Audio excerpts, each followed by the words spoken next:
بسم الله الرحمن الرحيم نحمده ونصلي ونسلم على رسوله الكريم أما بعد قال النبي صلى الله عليه وسلم التاجر الصدوق الأمين مع النبيين والصديقين والشهداء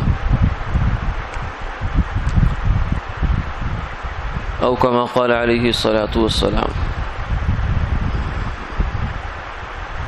حضور نبی کریم صلی اللہ علیہ وسلم نے ارشاد فرمایا کہ سچا تاجر اور امانت دار یہ نبیوں کے ساتھ ہے اور صدیقین کے ساتھ ہے اور شہداء کے ساتھ ہے۔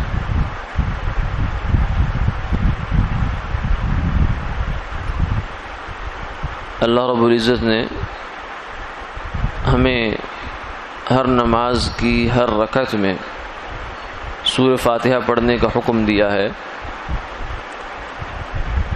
اور سورہ فاتحہ کیا ہے؟ اللہ کی ثنا ہے، اور اس کے بعد دعا ہے۔ دعا کیا ہے؟ اہدنا الصراط المستقیم، اے اللہ ہمیں سیدھا راستہ دکھا دے۔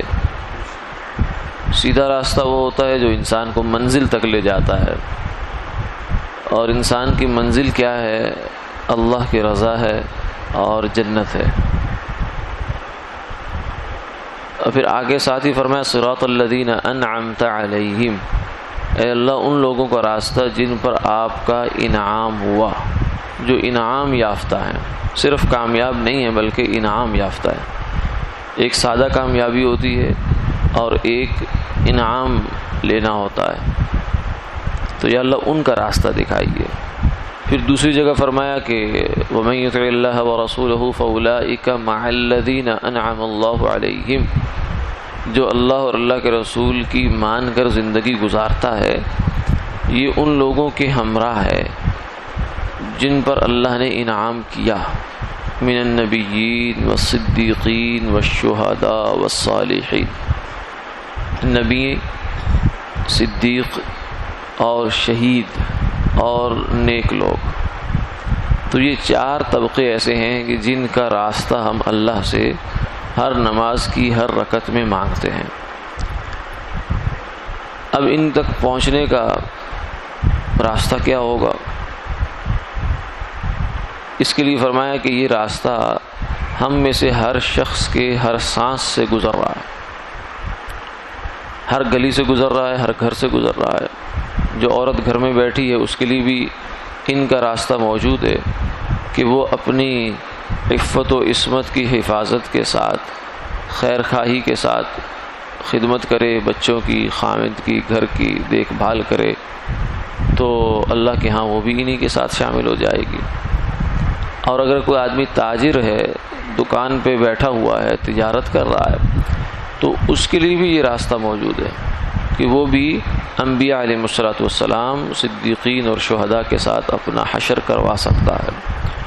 وہ راستہ کیا ہے کہ دو کام کرے گا وہ، ایک الصادق، سچ بولنے والا ہو، جھوٹ نہ بولے، جھوٹا وعدہ نہ کرے، جھوٹی کمٹمنٹ نہ کرے، کہ جس کا اس کو پتہ ہے کہ یہ اس وعدے پر میں نہیں پورا اتر سکتا اور پھر بھی وہ کر رہا ہے، تو یہ جھوٹا وعدہ ہو گیا۔ اور یہ ہے کہ چیز کا اس کو پتہ ہے کہ یہ چیز اس معیار کی ہے، اس کوالٹی کی ہے، لیکن وہ پھر بھی کہتا ہے نہیں یہ اس معیار کی ہے، اس کو عمدہ بتلا رہا ہے، تو یہ بھی ایک جھوٹ ہے، خلاف واقعہ بات ہو گئی۔ اور دوسری صفت یہ ہے کہ الامین، وہ امانت دار ہے، یعنی کسی نے اس کے ساتھ اگر معاملہ کیا ہے کسی پارٹی نے، تو اب یہ اس کے پیسے نہیں لگا رہا نیچے، بلکہ جیسے جیسے اس کی ادائیگی کی اس کو سہولت ملتی جا رہی ہے یہ واپس کیے چلے جا رہا ہے، تو یہ امانت بھی ہے۔ اور اگر کوئی اس کے پاس امانت اپنی رکھواتا ہے، کسی نے اس کے پاس اپنی انویسٹمنٹ رکھوائی ہے کہ میرے پیسے بھی شامل کر لو کاروبار میں، تو اب یہ اس میں پورا ناپ تول کر کے اس کا نفع نکال رہا ہے اور اس کو واپس کر رہا ہے، اندازے سے نہیں بلکہ پوری ناپ تول کے ساتھ اس کا نفع دے رہا ہے، کیونکہ اندازے سے دینا یہ سود کے ساتھ شامل ہو جاتا ہے۔ تو یہ دو صفتیں اس کے اندر ہوں. اور تیسری چیز جو ہے وہ تو خود بخود اس سے سمجھ آتی ہے کہ اس کا کاروبار از اول تا آخر شریعت کے مطابق ہو. وَمَن يُطِعِ اللَّهَ وَرَسُولَهُ، اللہ اور اللہ کے رسول کی مان کر ہو. ہمارے تاجر عام طور سے یہ سمجھتے ہیں کہ اگر ہم سود نہیں لے رہے، رشوت نہیں دے رہے اور جھوٹ نہیں بول رہے، ملاوٹ نہیں کر رہے تو ہمارا کاروبار 100% شرعی ہے. 100% شرعی کاروبار ہونے کے لیے اتنا کافی نہیں ہے، بلکہ یہ بھی ضروری ہے کہ شریعت مطہرہ نے کسی چیز کو خریدنے کے اور بیچنے کے جو اصول اور ضابطے دیے ہیں وہ بھی پورے کیے جائیں. اگر وہ ضابطے پورے نہیں ہو رہے تو باوجود کہ ہم یہ چیزیں تو نہیں کر رہے، لیکن اس کے باوجود کمائی ہماری پوری طرح حلال نہیں ہوتی. پوری طرح حلال کاروبار اسی وقت ہوتا ہے جب شریعت کے اخلاقی اصولوں کی پاسداری بھی کی جائے اور جو اس کے لیے فنی اور فقہی اصول ہیں ان کی بھی پاسداری کی جائے. اس میں بہت سی بعض دفعہ فنی چیزیں ہوتی ہیں، باریکی کی باتیں ہوتی ہیں.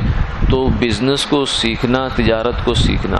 سیدنا عمر رضی اللہ تعالیٰ عنہ فرمایا لا یبیع فی سوقنا الا من تفقہ فی الدین، کہ ہمارے بازار میں وہی آدمی بیٹھے گا تجارت کے لیے جو دین سمجھ چکا ہے، یعنی کم سے کم اپنی تجارت سے متعلق دین کے احکامات وہ جان چکا ہے، سمجھ چکا ہے، وہ آدمی تاجر بن کے بیٹھے گا.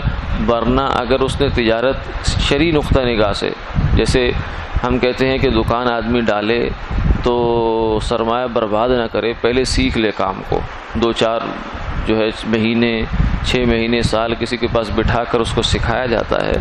تو ایسے ہی شریعت کے احکامات بھی تجارت کے سیکھنے کے ہیں تاکہ آدمی صحیح معنوں میں جو ہے اس اعزاز کا اور انعام کا مستحق بن جائے جو سرکار دو عالم صلی اللہ علیہ وسلم نے ایک سچے اور امانت دار تاجر کے لیے ارشاد فرمایا ہے. وآخر دعوانا الحمدللہ رب العالمین.